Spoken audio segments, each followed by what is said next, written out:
My name is Thabelo Masutha. I'm the South African men's scholar, and I've decided to talk about mental health. Last year was a hard year for me as a whole. There were a lot of knocks that I had to deal with, a lot of upset, not being able to cut it to make the Olympic squad, and then after that you go to under 23s and you underperform. And I think I just sort of found myself in a position where every single day is a mission, and that starts from not wanting to get out of bed, and then you go out on the water and you're blasting it out. And I think in the moment you get so caught up, I have to try and get into this Olympic pair or this Olympic four. I have to try and make this under 23 pair the fastest pair in the world. I have to, and you're not even realizing that you as an individual have so much more going on in your life. So I think I got to a point where there was a huge resentment for the sport, that it was just, I really hated every single second of rowing,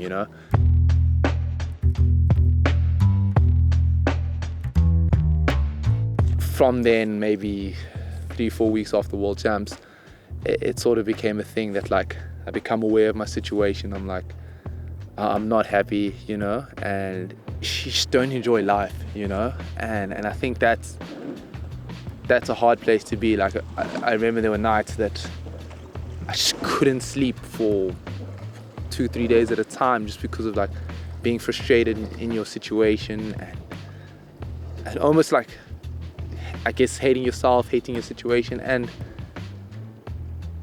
I think that is a horrible place for anyone to be in, and I don't wish it on my worst enemy, So I guess that's why I sort of spoke up.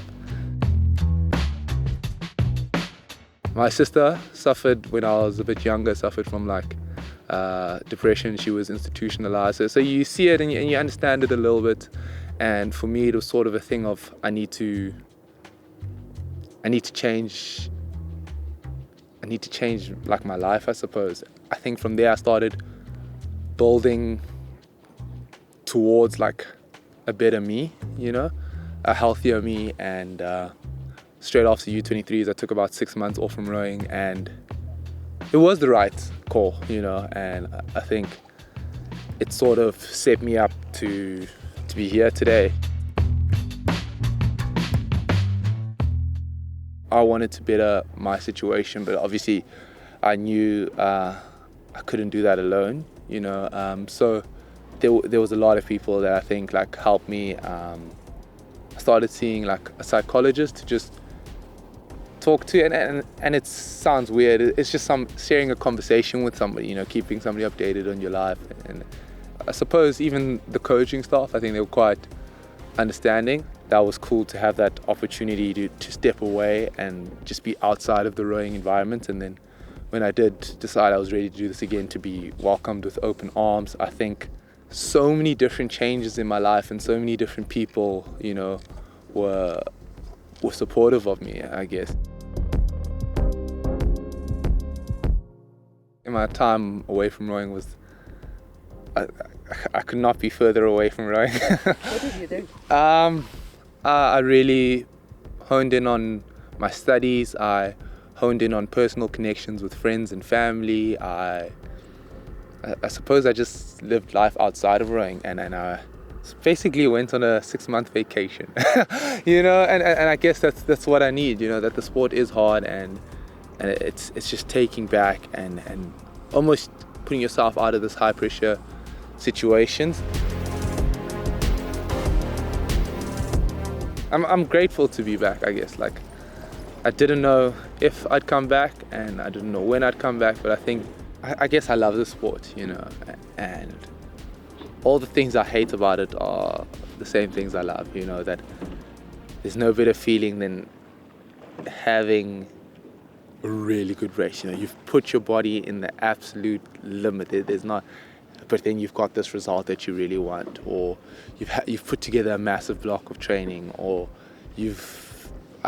going on camp with people, the friendship, the camaraderie, the nerves, lining up on the start line, iffy and your heart's pounding. I think I love everything about it, and it's almost like learning to love it again. If you really enjoy it, I think that's when you'll become the best. When you sort of see it as a chore, or a responsibility, like, geez, I really want to try and qualify for the Olympics or become an Olympic champion or whatever your aspirations are, and it becomes I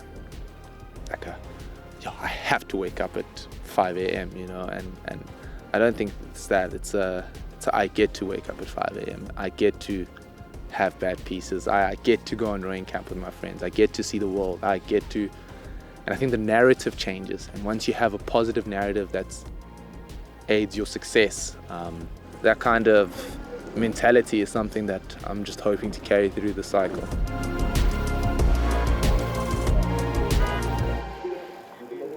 If you having more happier days and sad days, that is progress in itself. That if you are more excited to go out and improve, then you are, I suppose, nervous to not improve.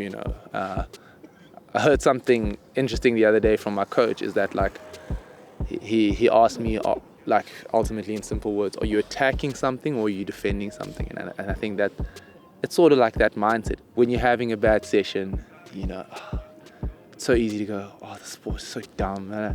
Or you're like, oh, you know what, it was a bad day, but I'm very happy to come tomorrow and try again. Lost but not defeated, If you think just as short as 5-10 years ago, like, especially in sports, that mental health is almost something that's ignored, and mental health isn't like